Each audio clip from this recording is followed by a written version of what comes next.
We invite things into our homes all the time. We build walls to keep the darkness out, lock our doors against the known threats of the world. But then we open our arms to the small, the helpless, the innocent. We bring them inside our sanctuary, never once stopping to consider that we might be inviting the very darkness we fear right into the heart of our family. The case of the Miller family from suburban Ohio back in the autumn of 2018 is one of those stories that festers. It's a story that makes you look at the sleeping ball of fur at the foot of your bed and wonder, what are you dreaming about? And what are you really capable of when the lights go out? Because for the Millers, the monster under the bed wasn't a figment of childish imagination. It was something they fed, something they cuddled, and something that was slowly, methodically hunting their children in their own bedrooms. It began with a gesture of kindness. A rainy Tuesday in October, Sarah Miller was driving home when she saw a cardboard box on the shoulder of the highway. Inside, soaked and shivering, was a tiny black kitten.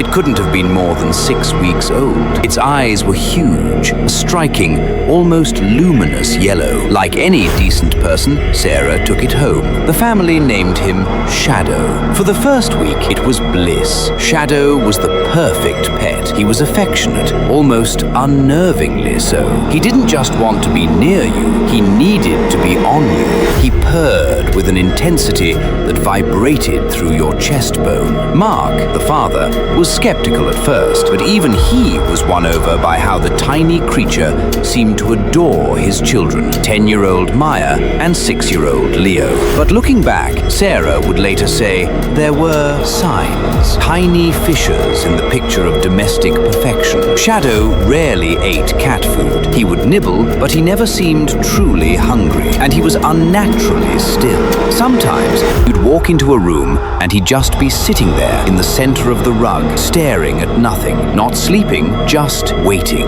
And then came the nights. It started in Leo's room. The 6-year-old had always been a heavy sleeper, but 2 weeks after Shadow arrived, Leo started waking up, screaming. These weren't normal night terrors. When Mark and Sarah would rush in, Leo wasn't just scared, he was catatonic with terror. He would point to the corner of the room, near the closet, babbling about the tall thing or the clicking man. The parents did what rational parents do. They checked the closet. They checked under the bed. Nothing. They assured Leo it was a bad dream. They'd tuck him back in, leaving the nightlight on. And usually, right there on the pillow next to Leo's sobbing face, curled up into a tight, comforting ball, was Shadow, purring. Sarah remembered thinking, thank God the cat is here to comfort him. That thought would haunt her for the rest of her life. The torment escalated subtly. It wasn't just dreams anymore. Maya, the older sister, whose room was next door,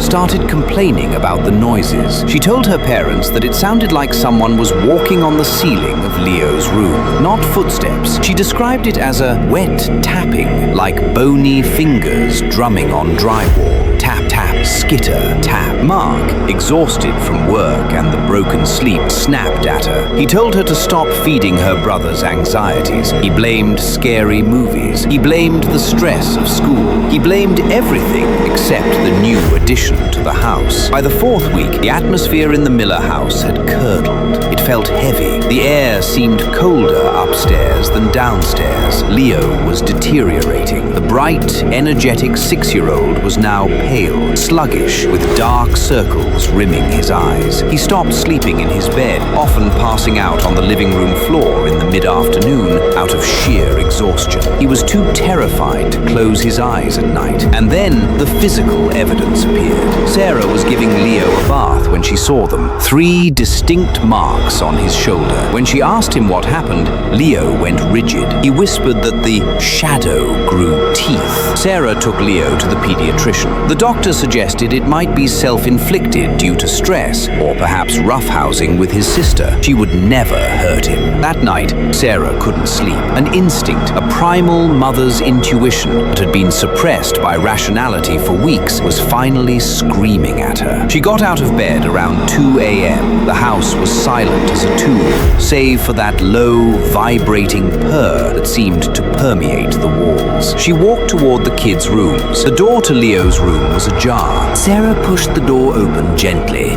The nightlight cast long, warped shadows across the room. Leo was asleep, finally, but he wasn't under the covers. He was sprawled on top of them, on his stomach, and something was crouched on his back.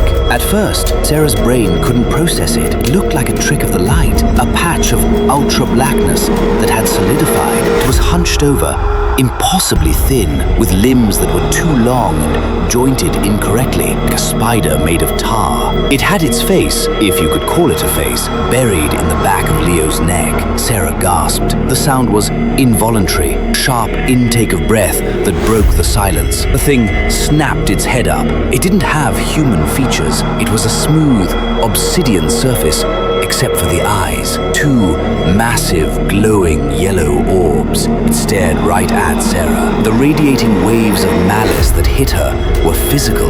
It felt like standing in front of an open freezer, a coldness that burned. Sarah screamed, a primal scream that woke the entire house. In the blink of an eye, the thing folded. That's the only way she could describe it. It didn't run away. It collapsed in on itself, shrinking rapidly, the limbs snapping back, the bulk vanishing. By the time Mark burst into the room, flipping on the overhead lights, Beast was gone. Leo was awake, screaming hysterically, clawing at his own neck. And there, sitting at the foot of the bed, looking up with wide, innocent yellow eyes, was Shadow the kitten. He let out a soft mew.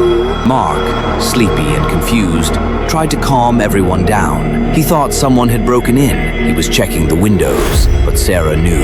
In that split second before the lights came on, she had seen the transition, the way the Beast's eyes were the exact same shade as the kitten's. "Get the kids downstairs," Sarah said. Her voice was devoid of emotion. It was the voice of survival. "What? Sarah, what did you see?" Mark demanded. "Get them out of this room, now!" She grabbed Leo. Mark, confused but sensing her genuine terror, grabbed a trembling Maya from the hallway. They retreated to the living room, turning on every light in the house. They huddled on the couch. Mark was demanding answers, but Sarah couldn't speak. She was just staring at the stairs, waiting.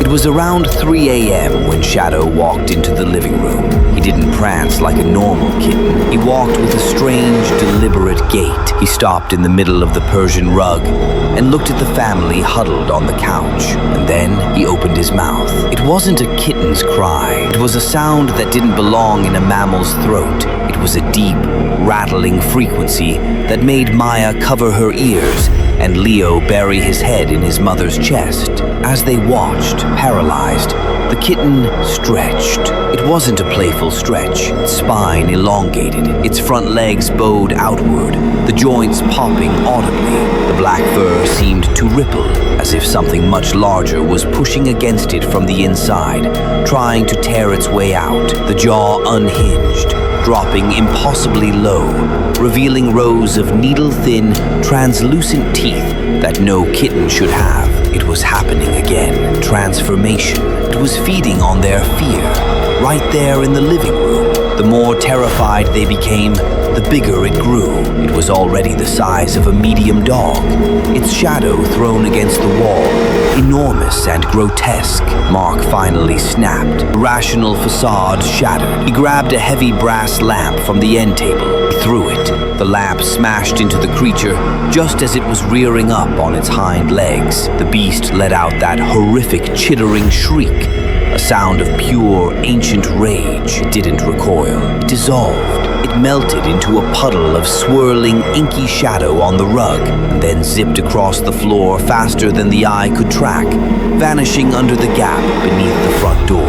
The Millers didn't stay in the house that night. They drove to a motel 40 miles away, crammed into one room, leaving all the lights on. They never saw Shadow again. When they returned the next day in the bright light of noon to pack essentials, the house felt empty, but the smell remained. Faint, musky odor of ozone and dried blood in Leo's room. The Millers moved within a month. They couldn't stay. Every shadow in a corner looked like it was waiting to detach itself. Every creak of the floorboards sounded like tapping fingers. The skeptics will say Sarah Miller was suffering from sleep deprivation psychosis. They'll say Mark's vision was clouded by panic. They'll say the marks on Leo were from hives brought on by anxiety. But the Millers know what they saw. They know that for 4 weeks they nurtured a parasite. The most chilling part of their story isn't the transformation. It isn't the beast in the night. It's the camouflage. It's the idea